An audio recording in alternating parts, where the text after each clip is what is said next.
I thank the House. Questions without notice. Are there any questions? The Leader of the Opposition.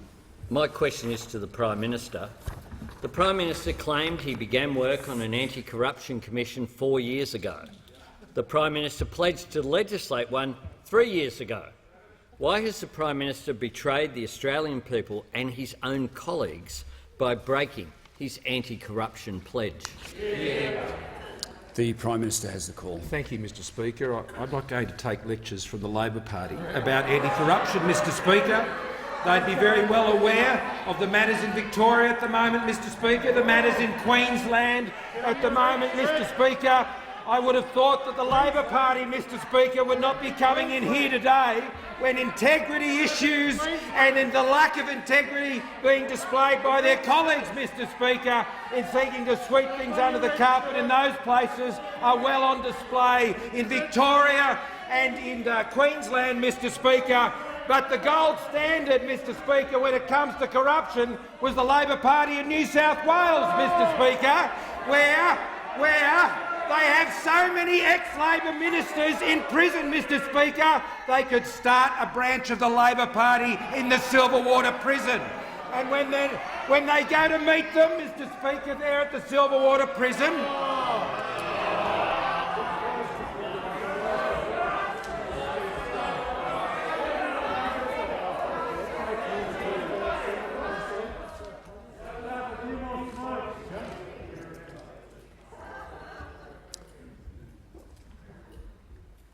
I think I only heard about half of that answer of the Prime Minister's because of the wall of noise that was coming on both sides.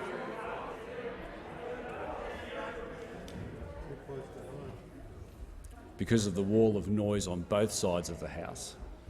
I'd ask honourable members to limit their interjections. The Prime Minister has the call.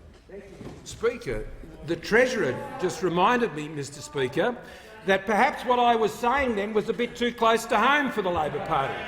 And it's certainly a bit too close to home for the Leader of the Labor Party, his good mate Ian MacDonald, Mr Speaker. He saved his pre-selection and he went off to prison.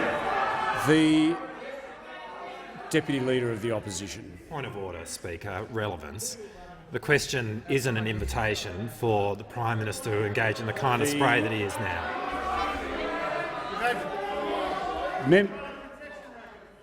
Member for Goldstein and the member for Rankin.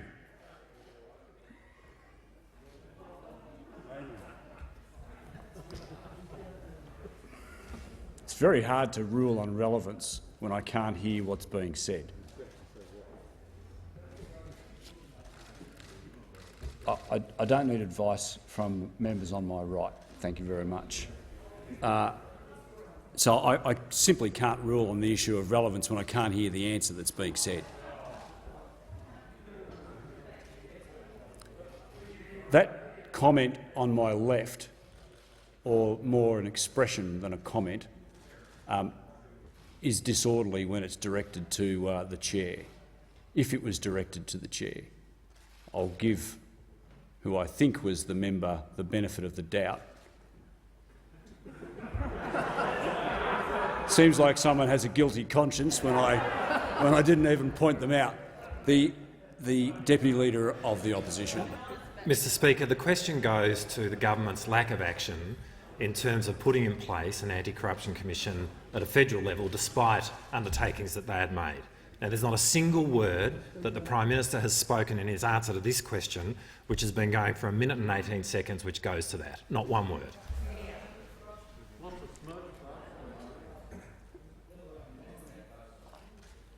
I'm listening very carefully to the Prime Minister. I'd ask the Prime Minister to be directly relevant, as he's required to be under the standing orders. The Prime Minister has the call. Thank you, Mr Speaker.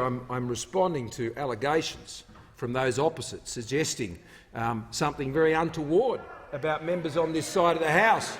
And I'm simply reminding those that if they want to come to the dispatch box and start talking about these matters, Mr Speaker, I'll talk about the times when the member for Watson was at Edio Beach Ski Lodge, Mr Speaker. I don't know whether he's been off to see him in prison lately or the member The member opposite, here he comes. Are you writing to them in prison? You're sending them letters? The Leader of the Opposition, on a point of order. 4 years ago, we've been running a protection racket. Member for For 4 Griffith. years. Yes, we've had so many. Thanks, Mr Speaker. There's so much noise you can't hear me when the Leader of the Opposition has Thanks, the call. Mr Speaker. I realise this is a Prime Minister under What, pressure. is there a point of order? Yes, there is, Mr Speaker. Which The- is the leader- he manager- the leader of the cannot House use will resume his seat. he cannot use question time to just spray those opposite. The Leader of the This was a very specific question about his the responsibility Leader of the Opposition and will his resume his commitments. seat. What I am going to say to all members in the House is that it is extremely the use of words such as, if they are directed towards a member of this House or a group of members of this House or a party that belongs in this House, and this goes on both sides, if it refers to corrupt conduct or corruption, or the commission of an offence like fraud, which I picked someone up on yesterday. These are unparliamentary remarks, and I will pull members up on them. I don't care what side they're from. They are unparliamentary remarks and they should not be used in the House. The Prime Minister has the call. Mr Speaker. Mr Speaker, the Leader of the Labor Party is happy to come in here every day this week and, Mr Speaker, cast slurs against me and members of the government. What I know about the Leader of the Labor Party is he can dish it out, but he can't take it, Mr Speaker. And if he hasn't got the strength of character to cop it, Mr Speaker, he should stop dishing it out. The Leader of the Opposition has already used his point of order on relevance. Is there another point of order? Yes, Mr Speaker. You're still going. Yes, you go. The leader of the Opposition. I say to the Prime Minister, I'm happy to give leave to have a discussion about anti-corruption and about our records The Leader of the Opposition in this will resume chamber. his seat. I don't need to hear from the. I don't need to hear from the Leader of the House. The Leader of the House will resume his seat.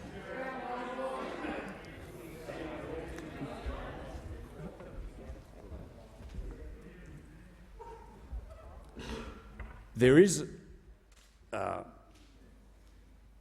conduct that is creeping into practice in this place where the use of points of order are being abused.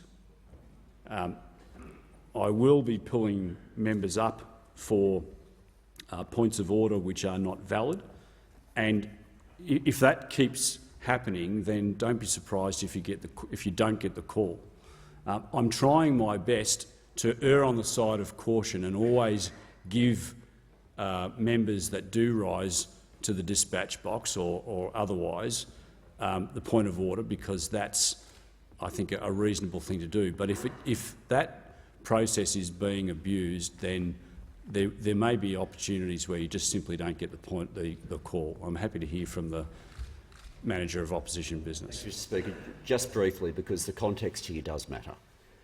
Ministers now are, and it's within your rights as Speaker, but are now being allowed to travel much more widely than they've travelled for some years in their answers. If that happens, there will be a response. There will be.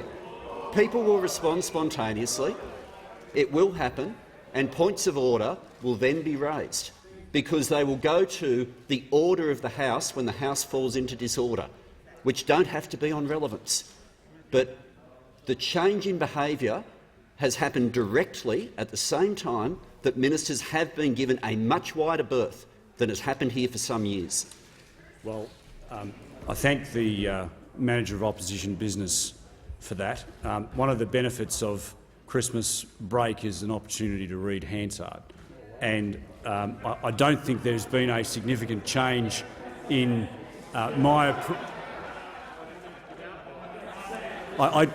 it is terribly sad, but I don't think there's been a significant change in the way I'm approaching it to previous speakers. The Prime Minister has the call. Thank you, Mr Speaker. To the best of my recollection, last year, Member for Mr Griffith. Speaker, I tabled a 350-page bill for the government's Commonwealth Integrity Commission. Tabled the bill, Mr Speaker. I'm still waiting for the Labor Party's proposal. All I've seen is a 2-page document, Mr Speaker. So what I have to rely on for the Labor Party policy is what I'm seeing in the circus that we're seeing unfold in Queensland and in Victoria, and what we've seen in New South Wales from the Labor Party over a long period of time. Our bill's out there. 350 pages, $150 million committed to it, Mr Speaker. There are many qualities you need to lead this country as Prime Minister, but being a snook, Prime a Minister's sook time and a has snarler, expired. The Prime Minister will resume his seat, and I give the call to the member for Ryan. Thank you very much, Mr Speaker. My question is to the Prime Minister.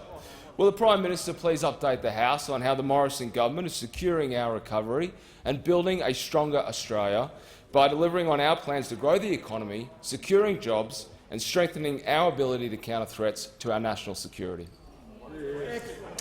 The Prime Minister has the call. Sorry.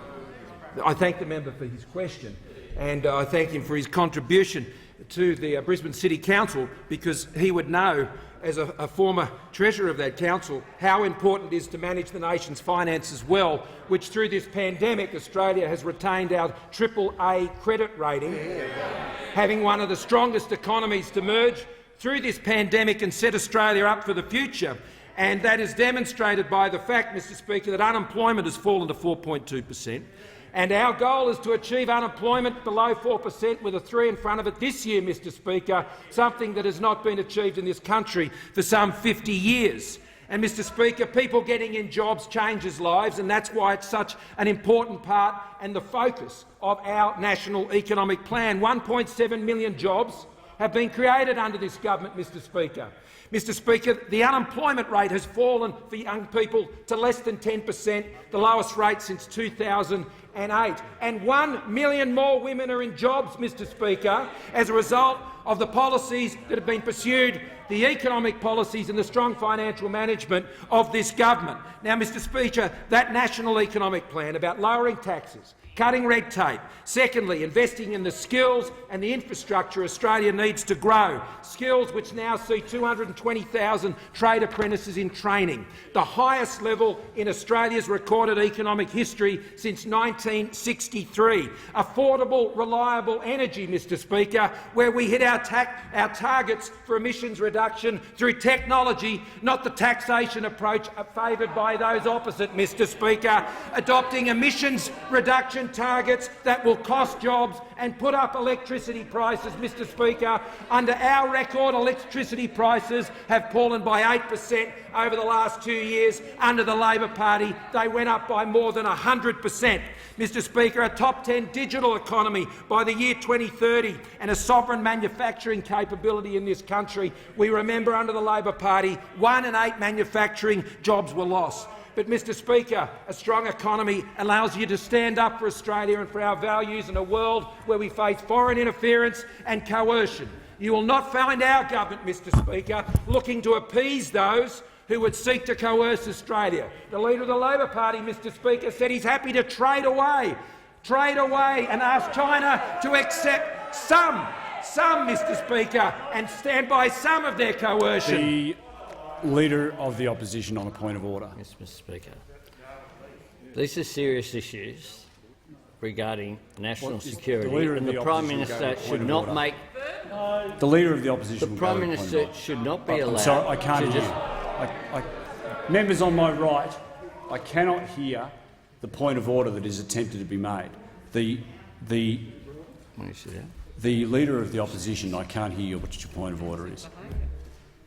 Thanks, Mr Speaker. It goes to the Prime Minister making a serious allegation across the chamber, and he shouldn't be permitted to use question time to just make things up.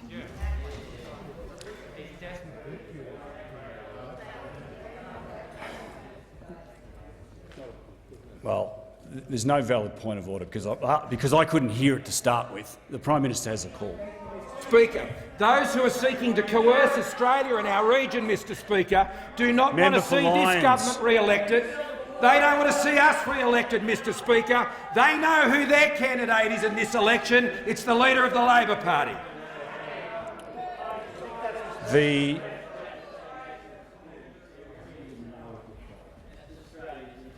member for Lyons is warned. The member for Watkins. The member for McMahon, I'm sorry. Thank you. Thanks, Mr Speaker. My question is to the Prime Minister. The Assistant Minister for Energy and Emissions Reduction claimed this week in relation to the climate policies of the government and opposition, "We're more close than we've ever been before and all broadly swimming in the same direction."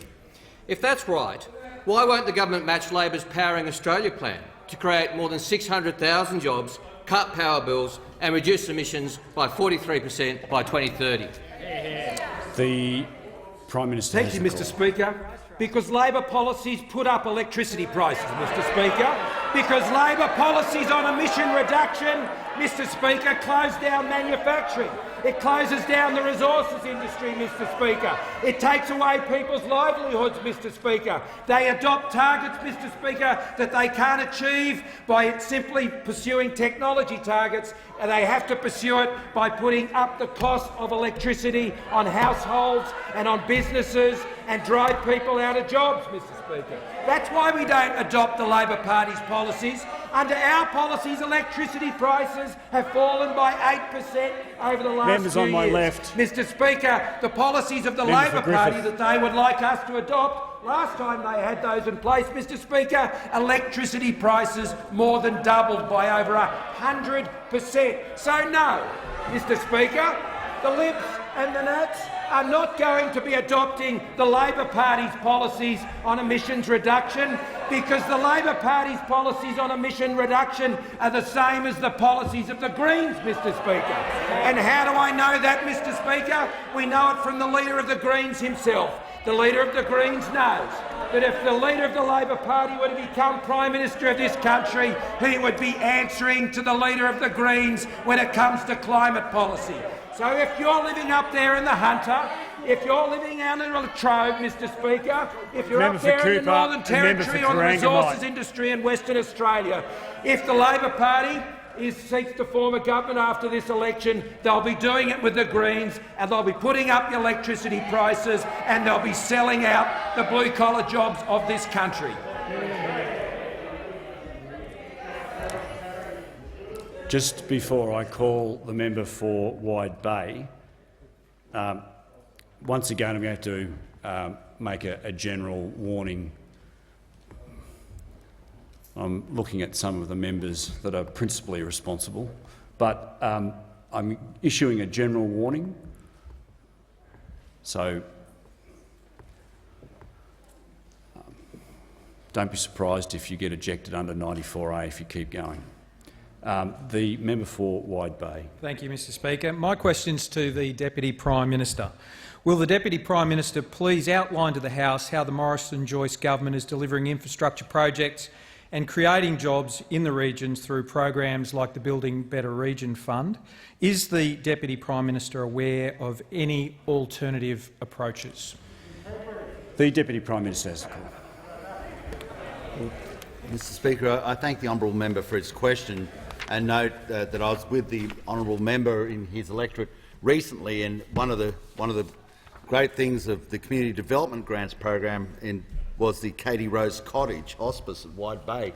An incredible job they do there with people at the last part of their lives and having their family around them. An incredible thing. We want to commend them. Building Better Regions allows those in smaller areas to get some form of benefit that would otherwise go to a major capital city. By its very nature, Mr Speaker, a major capital city can have the Western Sydney Airport, which so many people are beneficiaries of. But if you live at a place such as Mergen in the seat of Wide Bay, you actually need something vastly more targeted. And Building Better Regions allows that form of targeting to these people so that they can get projects which are so important to them. And that allows us to do such things as the expansion of the 1,600 square metres of exhibition space that we have done with the Newcastle Art Gallery. I was up in the Hunter and Newcastle Art Gallery the other day, and this allows them to at least have what they believe is a premier facility in their area with a capacity to expand, because in the city areas, of course, you can get, in one instance, a member for Sydney, close to $500 million recently has been spent on the art gallery in her electorate, and regional areas also deserve to have their time of an investment by our nation, because they are the people that we stand behind. They are the projects we stand behind, and the resources in their industry we stand behind. Now, Mr Speaker, I hear the interjections from the member for Ballarat, who obviously wants to lead the charge to get rid of these projects. She believes they're a rort. She believes she's quoted them as dodgy grants program. I've never heard it come and to defend the programs. I've heard it come to talk about getting rid of the programs, because the Labor Party just want the votes, but they're going to leave the people behind. They always do. They always do. They never come. They never actually present themselves. And although we may see the member for Grayndler, the leader of the opposition in regional areas, at times, we'll never see the member for Sydney coming up to central Queensland to stand behind the coal miners. We'll never. We're looking forward to Minister Penny Wong going to central Queensland, the Hunter Valley, to stand behind the coal miners, or maybe the member for Port Adelaide to go to the Hunter Valley and stand behind the coal miners, because they don't believe in these industries. They don't believe in these resume his seat. The Manager of Opposition Business on a point of order. Yeah, I'm not sure how this stream of consciousness can be directly relevant to anything. Like, he's referring to seats that don't exist. He's the Manager of Opposition around. Business will resume his seat. The Deputy Prime Minister will return to the question. Deputy Prime Minister has the call. So we continue to hear the interjections of the member for Ballarat, because we know that the Labor Party, whether it's the member for Hindmarsh, they will never actually come to these regional areas, because they don't believe. They don't believe in the people. They don't believe in the projects. They don't believe in the coal industry. They are just leading them astray, and they're leading our nation astray, and they're letting the people of regional Australia down. The member for Franklin has the call. Thank you, Mr Speaker. My question is to the Prime Minister. Ms Grace Tame told the Press Club she received a threatening phone call from a government-funded agency. Can the Prime Minister guarantee the results of his so-called investigation into this threatening call will be released, or will he sweep it under the carpet, hide from the truth as he's done before, and fail to take any real action? The Leader of the House on a point of order. Well, Mr Speaker, the imputation in the back end of that question is against the standing orders. It's a reflection on the Prime Minister. It was an unsubstantiated Mr Speaker, it was an unsubstantiated flourish, which might have sounded okay in the tactics meeting this morning, but it's against the standing orders and it should be ruled out of order. The Leader of the House. I'm sorry, the Manager, of the Opposition Business. Thanks, Mr Speaker. Just to the point of order, the question asks, will the Prime Minister release, or will he, in the alternative, follow a different path? It's for the Prime Minister in his answer to make clear which he'll do. If the Leader of the House is wanting to argue, as I think he just did, that there's no occasion where the Prime Minister's ever swept something under the carpet, then I think we're pretty much in the land of irony.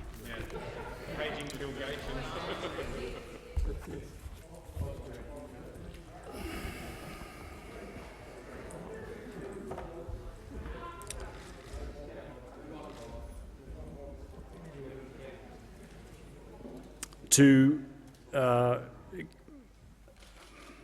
Standing Order 90 prevents members from reflecting on other members. I'm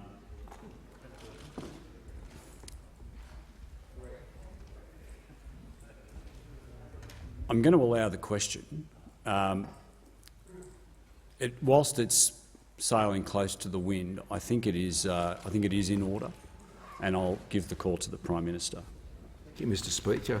I'm happy to affirm once again, as I did in issuing a statement this week, Mr Speaker, I have not and would not authorise any such actions, and at all times have sought to treat Ms Tame with dignity and respect.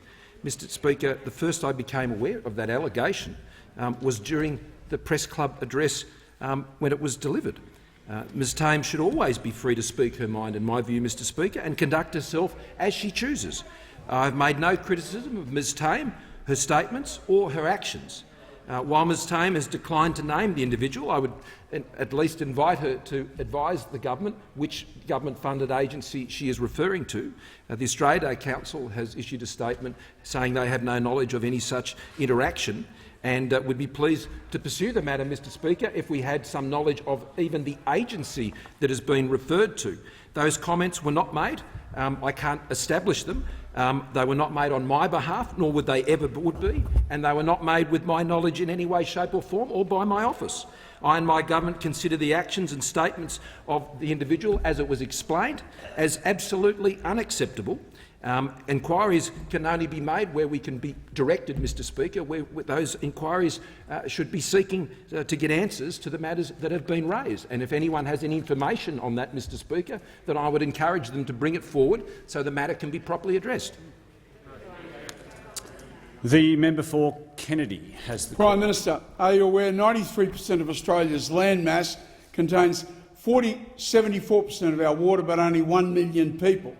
Are you aware that North Queensland's Mid-Western Gulf has 3 of Australia's biggest rivers and has 11 irrigation, occupation, cultivation, production, ballot projects? PM, you're aware of Kurt von Clausewitz's shilling, "A people without land will look for a land without people." If Queensland's auction system is allowed, big corporations, foreign, will get everything, all the water, and locals nothing. Prime Minister, will these 11 projects based on the Griffith Emerald Mareeba experience take 300,000 people from big city slumland into a prosperous golden future? Has expired. The Prime Minister has the call. Mr Speaker, and I thank the member for Kennedy for his question and his strong commitment, Mr Speaker, to, in particular, the Hughenden irrigation scheme that he and I share a great passion for. Not just that scheme and its impact for the northwest of Queensland, Mr Speaker, but the Copper String project, which is also absolutely vital to unleashing the considerable economic potential of that region. The Hughenden irrigation scheme, the dam would hold in the order of 200,000 megalitres that will unlock up to 10,000 hectares of diversified crops on the southern side of the Flinders River, and we're looking forward to receiving that business case next month. But as the member and I only discussed this week, as we do on many occasions, we need the Queensland Government to support this project. It's an incredibly important project for North Queensland and North West Queensland, and we urge the Queensland Government to work with us to deliver this project and to get the dozers on the ground, utes and boots out there, Mr Speaker, to get this project moving. The member for Kennedy and I and the Minister for Infrastructure and his predecessor have been working to get this project moving, but the Queensland Government are yet to come on board and actually ensure that we can get this project approved and we can get the jobs and we can get the wealth and we can access the resources that are so important for Australia's economic future. Mr Speaker, the member for Kennedy understands that if you don't access the resources of our nation and manage them properly for our wealth, then we can't defend our country. You can't go and have over 2% of our national economy invested in our defence forces and see that increasing into the future and embrace the massive defence projects that are going to keep Australia safe in this country unless you're also taking the same decisions to support our resources industries, to support our agricultural industries and to particularly support the projects that underpin their success. And the Hughenden irrigation scheme is one such important project of many. We have more than $3.5 billion for dams, weirs and pipelines through the National Water Grid Fund. More than $1.7 billion has been committed for the construction of 72 water infrastructure projects across the country. 14 infrastructure projects have been delivered, including the Charleston Dam in Queensland that was completed in December 2020. It is expected to deliver 100 megalitres of water per annum to 4 safe and 500 megalitres, Mr Speaker, of water to Georgetown. The Scottsdale Irrigation Scheme, which the member for Riverina I know was a great champion of, Mr Speaker, in Tasmania. The Sunraysia Modernisation Project 2 in Victoria, completed in October of 2019, expected to deliver some 25,000 megalitres of water, Mr Speaker. The Liberals and the Nationals, and I happily concede and agree that the member for Kennedy time has expired. The member for Braddon has the call. Thanks, Speaker. My question is to the Treasurer. Will the Treasurer remind the House of the Morrison government's strong record in delivering tax cuts to Australian families and businesses, including in my electorate of Braddon? And Treasurer, are you aware of any alternate approaches?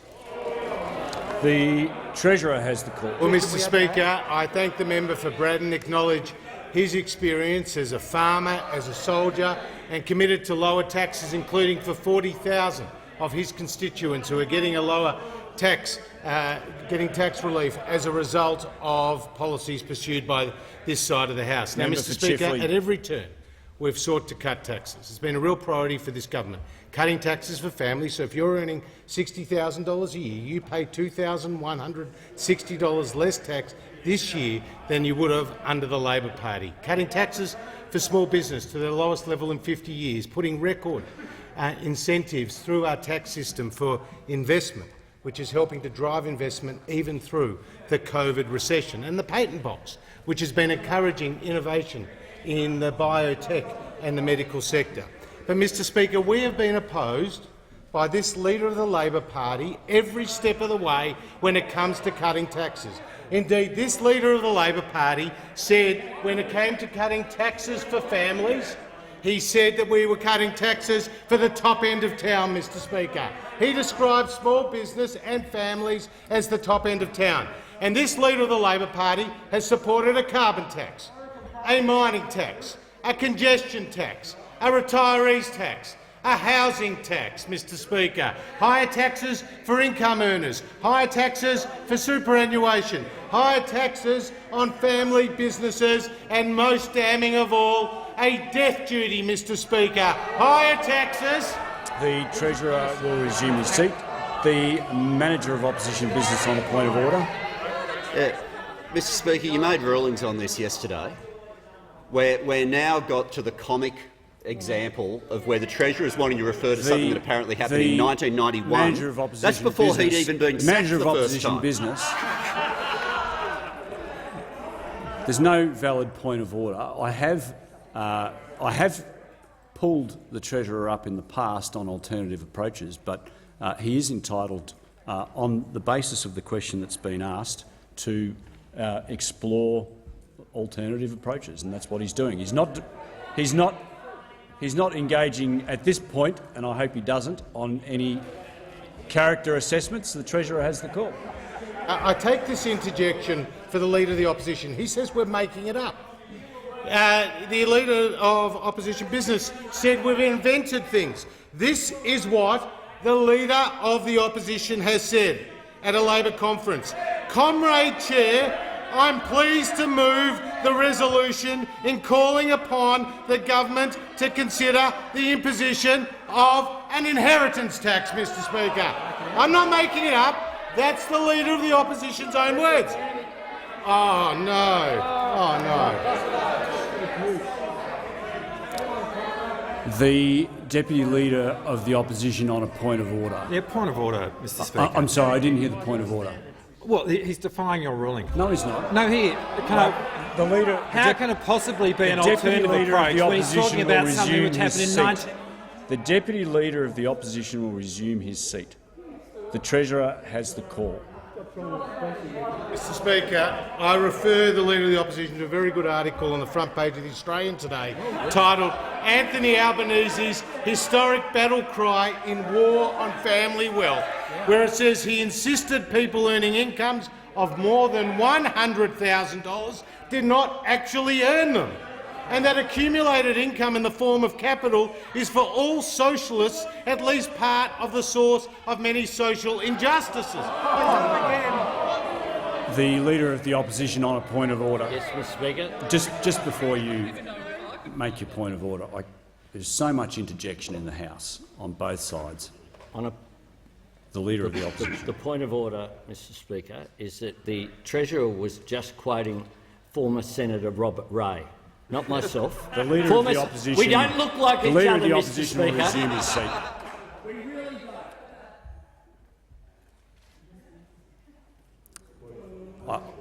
The Leader of the House. Mr Speaker, I just refer to the earlier ruling that you made about the abuse of this process by the opposition of points of order. When, Mr Speaker, there is no point of order, it's an opportunity to either re-prosecute or to put some new fantasy into the debate. And by defying your rule, Mr Speaker, makes it very difficult for us, because we're happy to hear a point of order on relevance, which is within the standing orders. There's the ability to ask one point of order on relevance, and that's it. And so far we've had 3 contributions, none of which have been within the standing orders, and I seek your advice as to how on earth we can stop this blatant abuse and the glass jaw that's constantly on display. The Leader of the Opposition. I also seek your advice when the Treasurer is actually using a quote from someone else and purporting it to be from me. If it's allowed to stand, if it's allowed to. The Leader of the Opposition will resume his seat. If the Leader of the Opposition considers that he's being misrepresented, then he has an appropriate. Then he has an appropriate way of dealing with that. As I've previously said, no, a member can't say anything he or she wants. But I'm not an arbiter of fact. The Treasurer has the call. Mr Speaker, Order. This Leader of the Opposition stands for higher taxes, he stands for death duties, and that's why the member for Fenner, hiding away in the back, has said, and I quote, the Albanese supporters were known as the Bolsheviks. The Leader of the Opposition. Thanks, Mr Speaker. And I won't ask about my Year 6 history essays. My question is addressed to the Prime Minister. Today I met with Christine from Penrith, who has spent 16 years caring for aged care residents. Christine says things have got much worse under this government and that residents are no longer getting the care they deserve. She's made the difficult decision to leave the industry. Why hasn't the Prime Minister addressed the chronic workforce shortage and the conditions affecting aged care workers and the people in their care? The Minister for Health has the call. Thank you very much, Mr Speaker, and I want to thank the opposition for the Leader for the question, and in particular to thank all of those aged care workers, the nurses, the personal care workers, those that have assisted through the course of the pandemic. Shortly after coming to office, one of the first things that the Prime Minister did was call a Royal Commission faced with the shocking findings of the inquiries into the Oakden scandal in the South Australian aged care public sector under the previous Labor government there. The Prime Minister called that Royal Commission precisely because on his watch, in our time, on our watch, we wanted to make a fundamental difference. And what that has seen is a $17.7 billion investment in aged care. In particular, what we have seen that is over and above what was in place previously. And we have gone from $13.3 billion of annual expenditure when Labor was in government to now $27 billion, The member $30 for billion, Hotham will $32 leave under billion 94A. and $33 billion. So a $20 billion increase Member for Mitchell. in aged care investment and expenditure. And what that leads to in particular is that in response to the Royal Commission, we have put in place 80,000 additional home care packages and 40,000 in 21-22 and 40,000 in 22-23. $6.5 billion over 4 years. $798 million to support informal carers, $272 million to connect senior Australians to aged care services, in particular in residential accommodation facilities, $7.3 billion over 5 years from the current year, currently being held up in the Senate by the ALP. In addition to that, what we have is the Aged Care new funding mechanism, ANAC, $189 million to help our residential aged care facilities. In addition to that, improving access to primary care, $365 million, empowering consumers of aged care with $200 million, and very importantly, growing the workforce, helping our seniors with $216 million, and now we've put in place $600 million of retention bonuses. We've announced $800, the fourth such bonus for those workers that have been serving through the pandemic, those workers that have helped lead to an outcome which has saved countless lives by comparison with countries around the world, one of the lowest rates of loss of life in aged care. Each life lost has been an immense sadness to the families affected, but because of the work of our aged care workers, we have saved thousands of lives. We thank them and we honour them. The member for Fairfax has the call. Thank you, Mr Speaker. My question goes to the Treasurer. How is the Morrison government's strong and decisive economic management throughout the COVID-19 pandemic ensuring the Australian economy will respond strongly, recover strongly by international standards? And is the Treasurer aware of any alternative approaches that may jeopardise this recovery? The Treasurer has Thank you, Mr Speaker, and I thank the member for Fairfax for his question. I acknowledge his more than 20 years in business as experience that he's brought to this place, his strong advocacy for a stronger economy and lower taxes, and he's seen firsthand, like the ginger factory in Yandina, how 85 jobs were saved by JobKeeper, Mr Speaker. Now, if we take our minds back to 2020, at the start of this pandemic, we saw 1.3 million Australians either lose their jobs or saw their working hours go down to zero. Treasury feared that the unemployment rate could be as high as 15%, with more than 2 million Australians unemployed. We put in place programs like JobKeeper, which saved more than 700,000 jobs, the cash flow boost, $750 payments to pensioners and carers and veterans and others on income support. The net result is we have now one of the strongest economic recoveries in the world. In fact, Australia has outperformed all major advanced economies in our recovery. Our unemployment rate today is at 4.2%. We have 250,000 more people employed today than at the start of the pandemic. In the United States, they have 2.6 million fewer people employed today than at the start of the pandemic. And our lower taxes are rolling out across the economy, providing more money into people's pockets. Now, there is a significant threat to that economic recovery that is not yet locked in, and that's this inexperienced and weak leader of the Labor Party, a leader of the Labor Party who's never had a Treasury portfolio, a leader of the Labor Party who attacks our tax cuts for families as being for the top end of town, and a leader of the Labor Party who is too weak to take on the unions and the Greens. Now, he does have an economic recovery plan. It consists of a national driver's licence, Mr Speaker.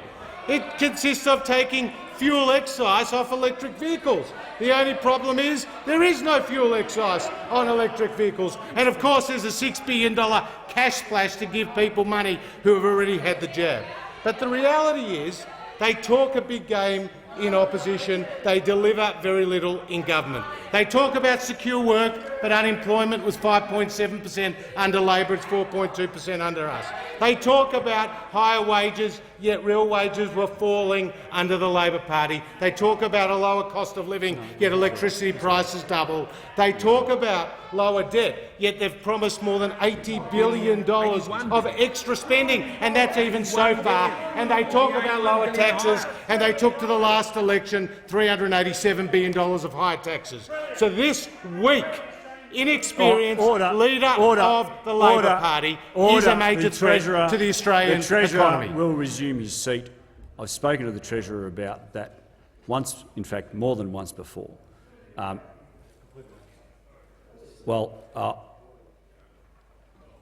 I have spoken to the Treasurer about that. I don't want it repeated again, please. The Leader of the Opposition. Speaker, raise a point of order on disorderly conduct. You have raised that before. The Treasurer knew that that was contrary to your ruling, said it anyway. At the very least, he should be asked to withdraw. Yeah, it's a character assessment that I have picked the Treasurer up on the past. I will continue to do it because the question is very simple. He's asked to comment on alternative approaches. It doesn't give him free rein to make a gratuitous character assessment. As I said yesterday, the Treasurer will return to the dispatch box and withdraw that. I don't want you to repeat it, as has often been done by another member in this House, I withdraw, and has been done by other members. And I just want to say something on that. When a member of this House is asked to withdraw a comment, I'm going to take a very dim view if the member takes that opportunity in some smart way or half-smart way to repeat the offence. So I will take a very dim view if that's done again, and I think the member knows exactly who I'm talking about. The member for Cooper. My question is to the Prime Minister. Today, the Shadow Minister met with Christine from Penrith, who has spent 16 years caring for aged care residents. Christine says things have got much worse under this government and residents are no longer getting the care they deserve. She's made the difficult decision to leave. Why hasn't the Prime Minister addressed the chronic workforce shortage affecting aged care workers and the people in their care?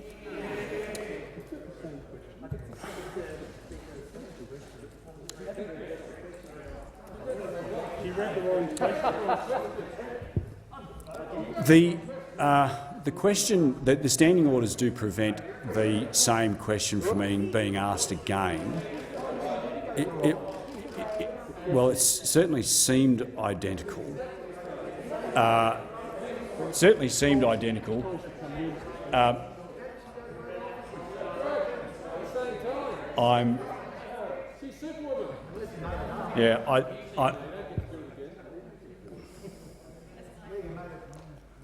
I'm very appreciative of the gratuitous advice from members on my right, but as members on my right know, I am able to give a member an opportunity to rephrase the question.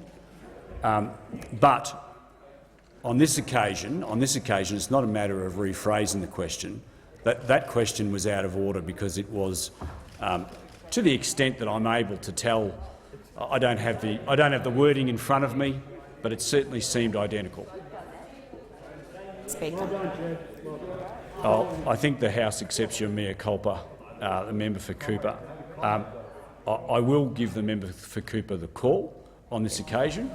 So it's a question. That's out of order. The leader of the House, the member for Cooper, has the call. Thank you. My question is to the Prime Minister. Would Australia's aged care system have been better equipped to cope with the deadly COVID outbreaks if the Prime Minister had not made a $1.7 billion cut when he was Treasurer? The Minister for Health has the call. Thank you very much, Mr Speaker. The proposition of the question is false. Aged care funding has gone up each year, every year, under this government. Each year has been a record. Last year we had a $17.7 billion additional investment. In one budget I'll just alone, ask the Minister for Health to resume his seat for a moment. I would have thought, given the leniency that I just showed on that question, that members on my left would have been keen to hear the answer to the question. But you know, the level of interjections is too high. I've given you a general warning. I don't know what more I can do to put you on notice that you'll be enjoying the rest of the afternoon outside the chamber if you keep interjecting. I don't enjoy throwing people out. You work so hard, everybody works so hard to get in here. I don't know why people are so keen to get thrown out. The Minister for Health has the call. Each year, every year, under this government, funding has gone up to record levels in aged care. No person in Australian history has invested more money in aged care and overseen greater reform in aged care than this Prime Minister. He was the one who went where Labor was afraid to go and brought in a Royal Commission into aged care, following the scandal of Oakton in a public aged care facility in South Australia under the previous Labor government, a scandal which should lead to absolute shame on the opposition benches, but about which they seem to have airbrushed it from their memory.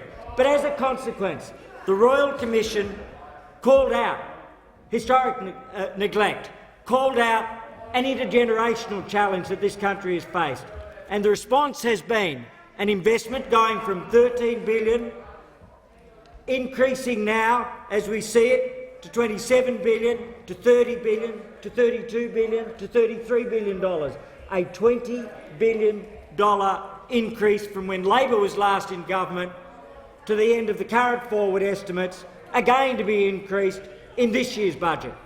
And as part of that, what we have done in particular is put in place absolutely vital aspects of higher care, and that includes actions which have passed this House to put in place greater screening for workers, and these are being blocked. These measures to protect aged care residents are being blocked in the Senate right now by Labor. They are standing in the way of protection for older Australians. So they come to the dispatch box, they come to this House, they talk about assisting older Australians in residential aged care, and they block the very means of delivering that protection for older Australians.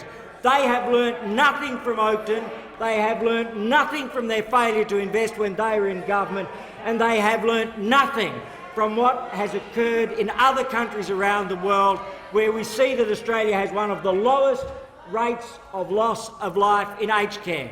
Each one of those lives lost is an agony for the families involved, but each one of those lives saved is something for which we should be thankful, and above all else, I thank the workers who contributed to that.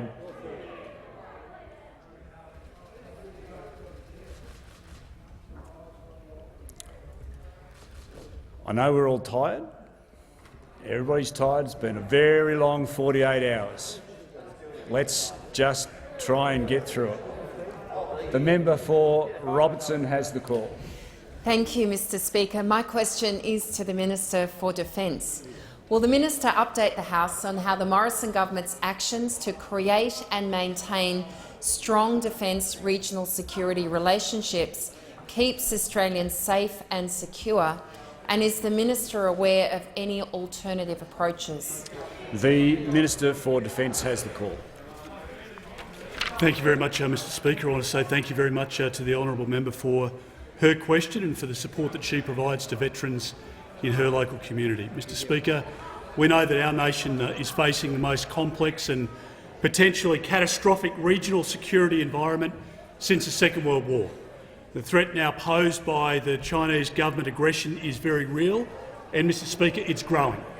We've seen an unholy alliance between the Chinese government and the Russian government with President Putin, and both countries have been very open about that relationship, and that should, I think, cause great concern right across the world, but in particular in our own region, Mr Speaker.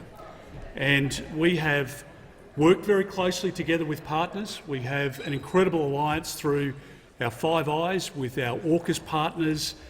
We are meeting, and Minister Payne's in Melbourne this afternoon to meet with her counterparts in the Foreign Ministers' Quad. That is a coming together of like-mindeds, and there are many countries in Europe and elsewhere across North America and around the world who are worried about what is happening in the Indo-Pacific, Mr Speaker. And so this government has invested more into our defences and to keep our country safe into the future. We did that off an incredibly low base because Labor, when they were last in government, cut funding to defence to the bone. That's the reality, Mr Speaker.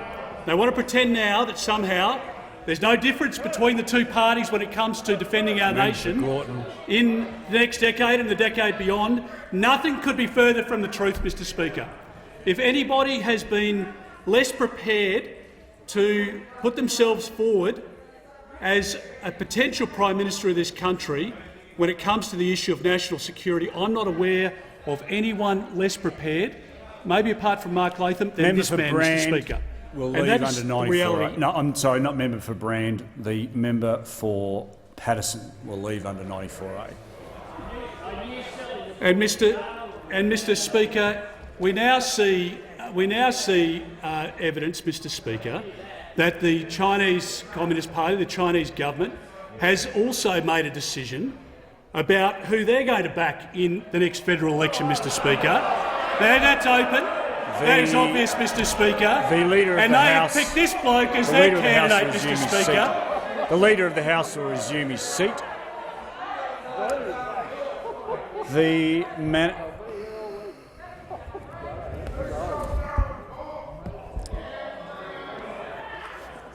Manager of Opposition on a point of order. Thanks very much, Mr Speaker. I draw your attention to pages 516 and 517 of practice. This House has had various precedents with respect to unparliamentary language, but anything that goes to whether or not people are in fact guilty of treason, sedition or anything against the national security of this nation has been dealt with by speakers in the strictest terms.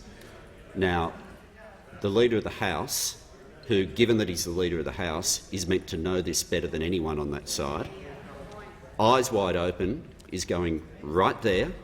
He's made that clear, and when you asked him to sit down, he kept going. The Leader of the House. I just want you to address the point. Well, on the point of order, Mr Speaker, and with reference to the practice that was referred to by the honourable member opposite, there was no such allegation made against the Leader of the Opposition. Mine was a reflection on what has been publicly reported and commented on by the Director-General of ASIO. And, Mr Speaker, there are media reports today, Mr Speaker, in relation to these serious matters. I have not made, Mr Speaker, I have not made— The member for Gellibrand. I have not made any allegations against the Leader of the Opposition, which is the way in which it was framed by the Manager of Opposition Business. Mine is a reflection on the Chinese government, the actions of the Chinese government, Mr Speaker, and that is the context in which I made the comment, and it is perfectly in order. It might be uncomfortable for those opposite, but it is perfectly in order.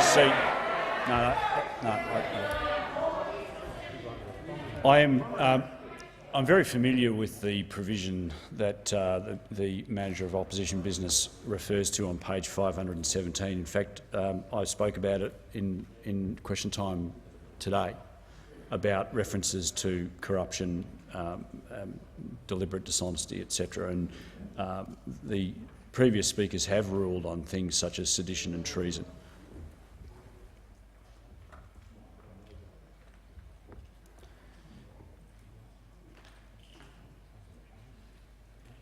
If the Leader of the House had referred specifically to a member of the Labor Party or the party or members of the party, look, I'm just not going to take interjections while I'm ruling on a point of order. So whoever is interjecting will cease immediately.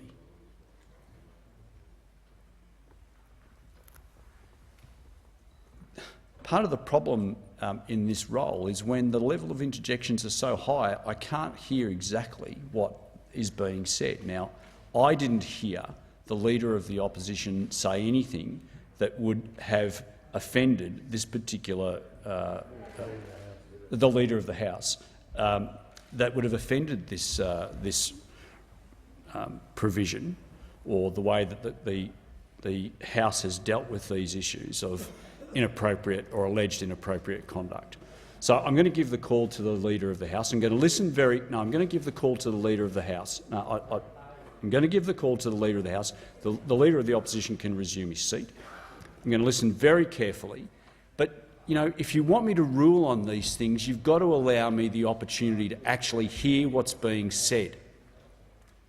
That shouldn't be rocket science. The Leader of the House. Thank you very much, Mr Speaker. And as I was saying, we live in incredibly uncertain times. And I'll tell you what the Australian people want at the moment. They want strength in relation to the way in which we're going to deal with that uncertainty, with that aggression and with that threat to our sovereignty and to our democracy. And, Mr Speaker, this Prime Minister has made decisions in relation to laws, amending laws to strengthen the laws to protect our country, Mr Speaker. And if I can reflect on the time when those opposite were in government, they passed no national security legislation the Leader of the House to support the strength of this. And I give the call to the member for Rankin. Thanks, Mr Speaker. My question is to the Prime Minister. Jeddah Gardens to the south of Brisbane is the site of the worst aged care COVID outbreak in the state, with 100 residents and 82 staff infected. According to reports, a resident was taken to hospital after falling from a second-floor balcony on February 2 when she didn't receive her pain medication. An incident report lists neglect as a factor in her fall. Will the Prime Minister take responsibility for the shocking crisis in his aged care system? The Health Minister has the call. Thank you very much, Mr Speaker. In relation to this case, this has been referred to the Aged Care Quality and Safety Commission. I won't preempt the findings, but that has already been undertaken. In relation to Jeddah Gardens, we recognise that there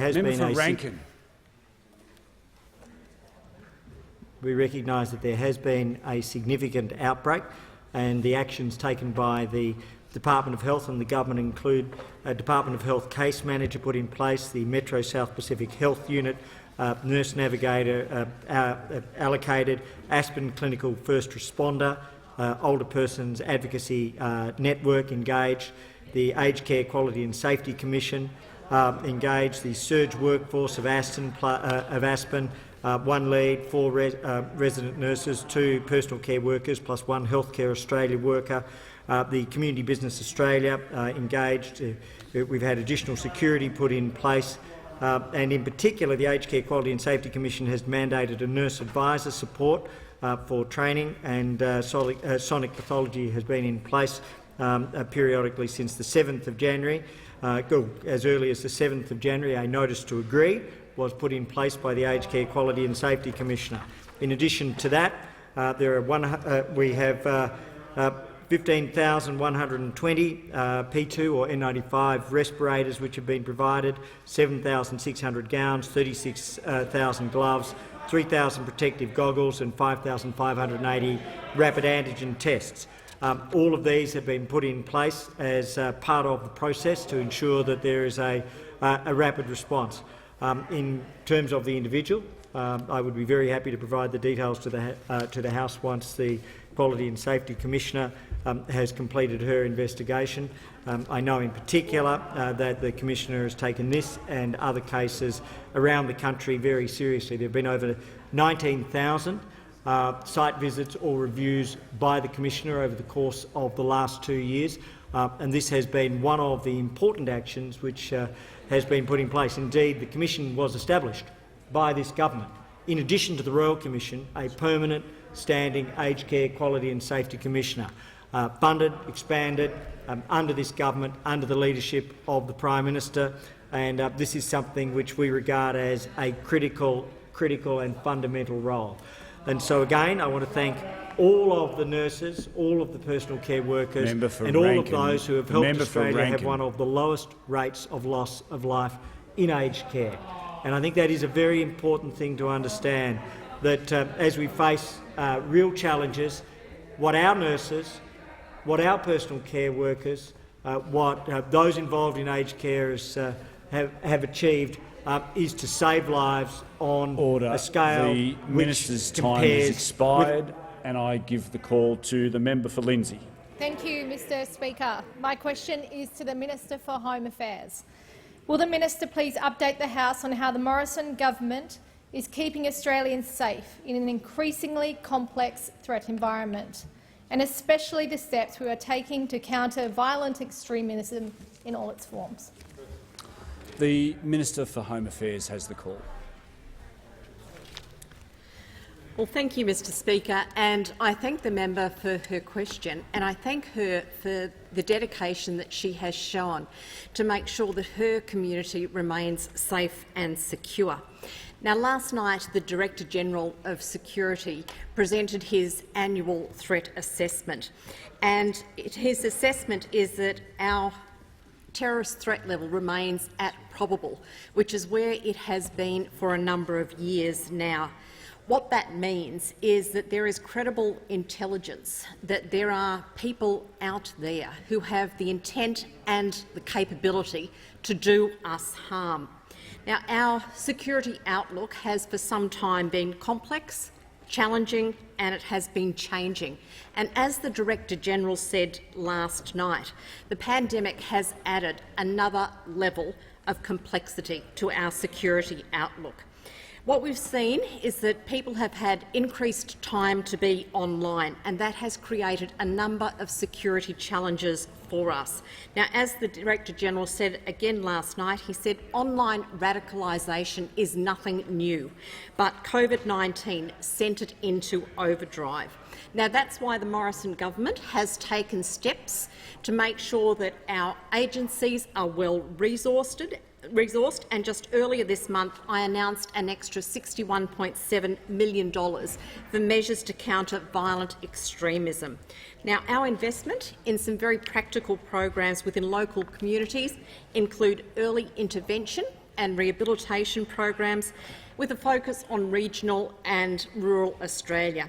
Now, Mr Speaker, Australians know that a coalition government can be trusted with national security matters, and we've made sure that we have well-resourced our agencies, and that includes making sure that there is an extra $1.3 billion for ASIO. We've legislated to keep Australians safe from terrorists at the end of their jail term, and we've listed the base, Sonnenkrieg Division and the entirety of Hezbollah as terrorist organisations. Now, these groups are stains on Australia's very rich cultural fabric, and the coalition government will never, ever, ever take a step backwards when it comes to looking after our national security. And the people of Australia absolutely understand that when it comes to national security, when it comes to keeping Australians, the coalition government has demonstrated time and time and time again that we will do what it takes to keep Australians safe and secure.